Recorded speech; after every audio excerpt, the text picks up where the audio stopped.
White people, I want y'all to know that I am up praying for y'all. Right now, I am up. I'm not kidding. Here in Dallas, Texas, it's 12:51. And I am up praying for my white brothers and sisters. My baby, I wish, and I know that the Lord, I want you to know that the Lord is going before you, baby. Y'all asked for a million man march, and I don't know if you're going to get a million, but you're going to get enough to make a statement, baby. And what would have happened to us out there on the front lines opposed to what could, it ain't nothing like that going to happen with y'all. At home, like, work doesn't have to be done. The only reason why there was no violence today is because there wasn't enough black people at that protest. The only reason why you didn't see any violence from the police officers because there weren't black people at that protest in numbers. When we pull up in numbers, when we pull up by the hundreds, when we pull up and they see a whole group of us, they get the weapons out. What is going on, you guys, and welcome on another episode. If you are joining for the very first time, welcome on the channel as well, and thank you all for your constant support. April 5th March happened, and you guys, white people actually turn out. They actually came out in numbers. They came really hard. They are really tired, and it's just 3 months. I saw a comment of someone saying, "Are you sure 70% of white women voted for Trump?" Because the number of white women outside protesting against this administration is insane. They really, really came out. I have been seeing and watching clips both on TV, on TikTok. It is a large number of people out there in different states protesting, and black people are reacting. A lot of people are talking about the aftermath of this April 5th because, before it happened, there was a lot of conversation, and now it happened. Black people are even giving the white people accolades for really turning up and protesting. You guys already know black people, large number of black people decided to sit this one out, that they are not going to be engaging in this. This was a whole bunch of conversation on its own, but now people are reacting to the April 5th march and the aftermath of the march. Reporting live from my sofa in the United States of embarrassment. Except today, I'm not embarrassed. I'm not embarrassed. I want to briefly discuss the comments on my last video. There were a lot of white women and even some white men who said, relax, have a seat, rest. We got this. We got this. And I don't think a lot of you understand the volume and the magnitude of comments like that. And those of you get it, right? You get why Black women are tired. You get why people of color are tired for protesting their entire existence, fighting for their entire existence. And when we had an opportunity to come together, we felt disappointed. But now, over 1 million people gathered in cities across the world, even outside of America, to say the same thing. And while the Cheeto flavored penis potato is in Florida, golfing on the taxpayer's dime, we are fighting for change. And if this is not an indication of how fucked up this entire situation is, I fear that if you don't understand that, something is wrong with you. Like mentally, you need to go and get checked out. I want to show you something though. Look at these crowds. Look at these crowds. These are record-breaking numbers of everyone coming together in alliance for the same thing. The same thing. The math is not mathing from the election, right? The math is not mathing. So we know what that means. But what it also means is that you are not alone. It also means that even if you feel like the people close to you don't understand, these people do. So find a circle, find people, find substance, find creators that are on the same page in an alliance with you. And find your hope, and find your joy, and find your fire, and fight. And fight. And the reason why I say that is because I know what that looks like from my ancestors. I know what that looks like from my ancestors. So So, as a Black woman who at times searched and yearned and wanted acceptance and validation in a world that didn't understand me, or in environments that didn't understand me or didn't deserve me, and I didn't know my worth just because of the cards that I was dealt with or because of the choices that I made based on other people's happiness, I am here to tell you thank you. Thank you for allowing us to rest, because we are all so tired, but we will not give up. And as always, I will be available to provide you with breaking good news to outweigh the bad. So there's some things with these protests that I'd like to address and kind of talk about. But before I do that, I just want to acknowledge and say that white people, I'm so proud of you right now. The ones with some sense that are doing something. I really am, because I know despite being scared, despite not knowing what will happen, y'all are still showing up and y'all are still showing out and making a difference and making your voice heard. And I think that is something that is amazing and worth celebrating. So I'm going to take a second to do that. I hope this is something that is invigorating for people, is empowering, and builds momentum to keep it going, because I don't want this one protest or these protests today to be something that dies out because you don't see immediate action from it. These things take time, and each moment of protest, whether it be something big like this or something more granular or something more you do from home, like boycotting and calling and things like that, all of that is a part of a greater movement that actually makes change. So it's these moments in time over an extended period of time that makes a difference. So please don't be discouraged. Please look at this as the win that it is. So, but aside from that, there's some things that I've noticed about how these protests have been happening today. Now, they're still actively happening right now, so that's the thing. But I've seen some people be like, well, y'all were blowing things out of proportion, like y'all were talking about this, but like it's not actually happening. And I kind of want to talk about that because, one, I personally have not pushed the narrative of martial law, mainly because I don't know if that'll actually happen or the likelihood of it happening. That's not something I felt personally comfortable talking about. So I haven't done that. But what I have done is talked about how it's still dangerous for us being Black people, to go out still and protest right now, especially under an administration that doesn't care about rules. So I've seen some people say like, oh, these are super chill. Like, what were people talking about? Like, what was such an issue or whatever. That is partially, if not almost entirely, because we're not there. And that's not to say it won't happen. I don't want it to, okay? I do not want it to. But a lot of times, I don't know if y'all remember, but a lot of times with the protests back in 2020, they would get really crazy at night. That was when things got real. So that was a thing. Again, I don't want that to be a thing, but that's part of it. The other thing too is when I was talking about and saying that it is not safe for us to go out right now, I sincerely mean that. Like, the actual act of us collectively en masse being out and visible in that way, unfortunately invites violence. So martial law or not, there's this inherent danger for us to be present.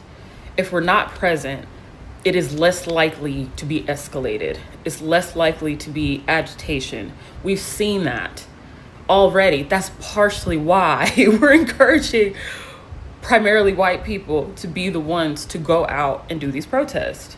That's like the whole point. All this advice and stuff is to help in case it does escalate, because again, we cannot predict how this administration is going to act and how it's going to be carried out in local settings. So it's more of a better safe than sorry thing. But that being said, even though I personally have not felt comfortable talking or pushing this idea of martial law, because again, there's a lot that comes with that. I have, my family is very much in the military. My grandpa was in the military. I have very much close associations with the government as far as my family is concerned. So I have not felt entirely comfortable pushing that yet. But I completely understand why there are people that are concerned about that. And I don't think that it is wrong to be hesitant as a Black person to go out and protest. Whether it be because of this concept of martial law or not, at the end of the day, either way, whether it's called or not, it is still dangerous for us to be there. And I think that's what matters. Now, I know that there are still Black people that went and are currently at these protests.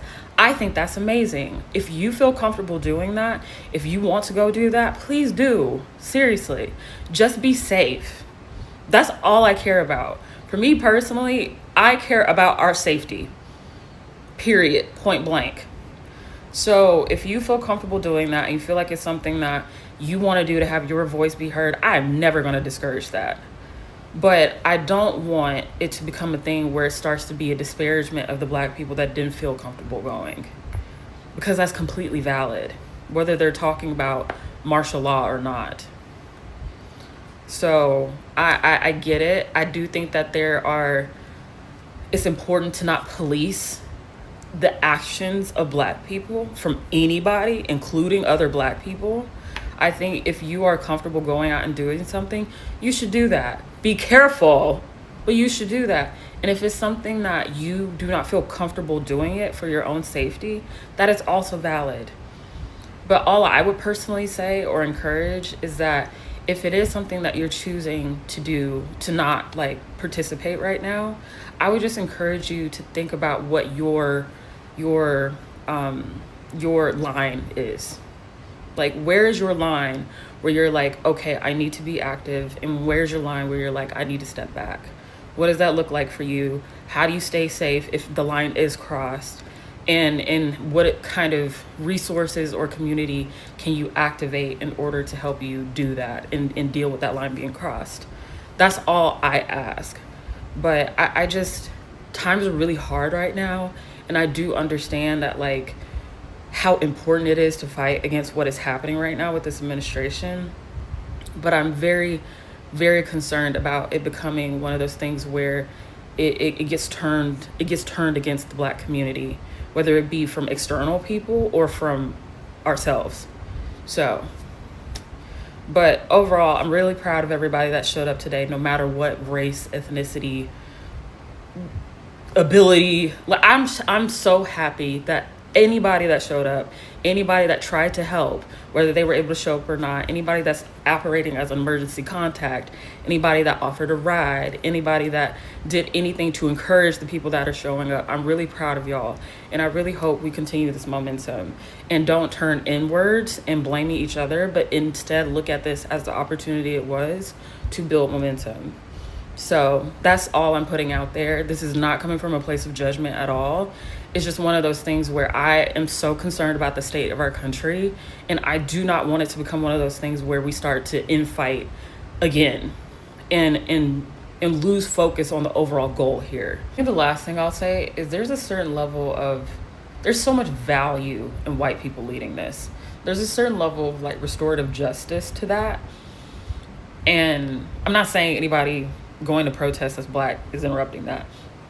It's just something I'm reflecting on, kind of thinking about this in the conversations I've had with white people that are activating right now. And it's something that I can really appreciate for two things. One, there's it seems like a widespread acknowledgement of the ways that whiteness, the white community, white supremacy has gotten us here amongst the white community. I think that is something that a lot of white people are confronting right now. And I think it is something that is extremely valuable to allow white people to actually confront that and deal with it. That is an incredibly empowering thing to do. And I think being able to lead a movement and progress it forward and steward that, it is something that is it's like flexing a muscle. It's like building a muscle that may have continued to atrophy if you were not able to step into this role of really dealing with that harm that's been perpetuated. And it kind of reminds me of this thing my mom used to say all the time, where when sometimes it's a blessing to the people that you're allowing to help you, even more so than the help they're offering to begin with, the support they're offering to begin with. And it is because you are allowing them the opportunity to be of service. And I think that's something that the white community at large can really, like, as a collective, can really benefit from right now. And I think being able to see that you can lead a movement, that you can activate and confront those fears and do courageous things despite it is incredibly valuable. And that's why I'm proud. I'm proud of y'all. I'm proud of each and every one of you. From New York to Texas, to Boston, to Kalamazoo, to Canada, with their signs and their protests and their Canada flag flying in the wind, to Washington, D.C., and where I am, in Georgia. I see you. We see you. We're paying attention. But we also know that we have to stand down, because if a bunch of us got out there looking like this and looking like a big bowl of beautiful brown bean footage like Boston baked beans, they would weaponize it and it would be something else. I'm proud of y'all. I really am. But I'm also proud of us that made a conscious decision to stay away from the protests. We are protesting still in other ways. We resist every day. How do we resist, folks? We shop local. That's what we do. We take our money away from the big box retailers and those who support this current regime. Let me tell you why that's important. They don't care nothing about your marches. They don't care anything about this race that we're running every single day, every hour of protesting and signs and all of the things. They don't care. They're unbothered. They showed you how much they cared. Big Dog, he went on down to Florida and he's hosting an event for somebody from another country with a whole bunch of cash that's trying to probably figure out how to dig his hands into this country deeper than it probably already is. They just waiting for today to be over. They somewhere barbecuing. They somewhere chilling out. And guess what they're doing? Making deals. This is what we need to continue to do. The only thing that this administration understands is your money. Download that Goods Unite Us app.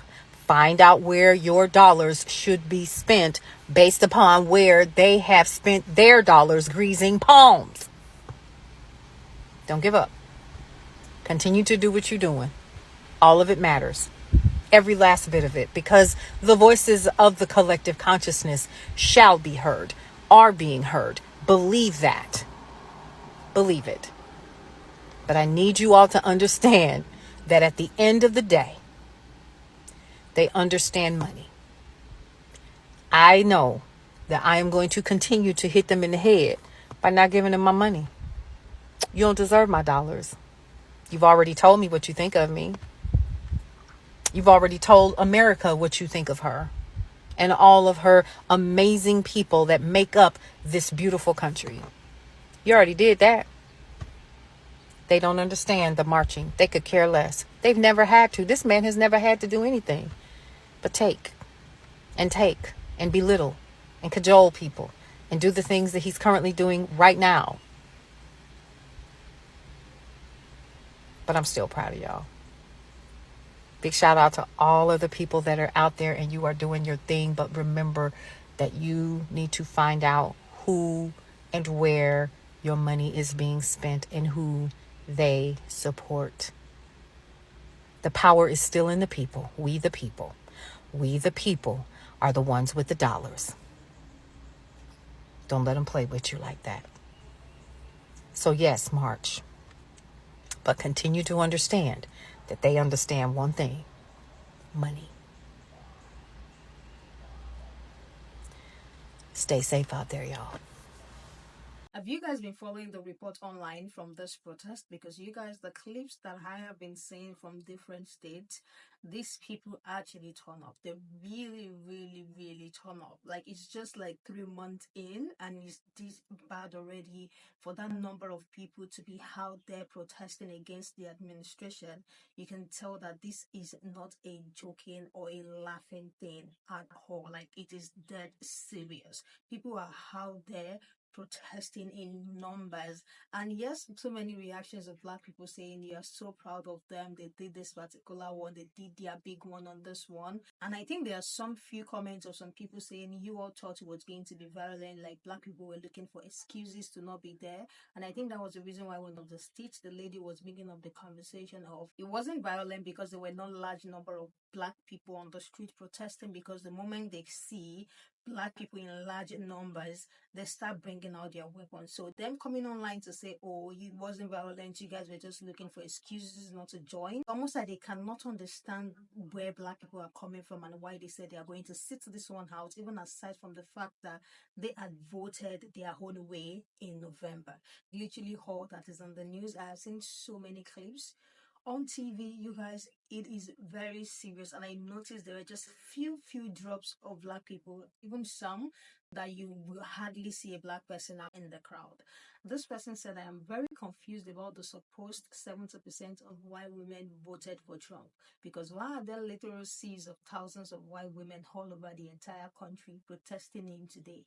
Who is lying? Yes, it is a sad situation, but it is as well very funny. Comments like this are very funny because now why women are asking themselves, percent of us voted for this man, why are there so many women out now protesting against the administration? Like, have to be something wrong somewhere, right? Another person said, we are proud of our Black, indigenous, and other people of color brothers and sisters for showing up when it was the right time, election time. This isn't your responsibility. We need to work as hard as you guys. This one said, I don't know how many we had in Utah, but in my 50 plus years, I have never seen anything like it. Rest. We will take this one. Hopefully, the ones that voted for the clown have come to their senses. They are actually talking about it. This one said, I am so happy and proud of you all. We had to sit it out for our safety, but thank you all. One holding that off and doing you all big one on this particular one. You can tell that this administration is very bad. Everything is being turned upside down, like just not even up to 3 months into it. And people are out in these large numbers protesting against them, like protesting against the administration. It is a very serious situation. What do you think about the after conversation of the April 5th protest and march? Let me hear what you think in the comment section. Let's continue this conversation there. I am going to see you guys in the next one.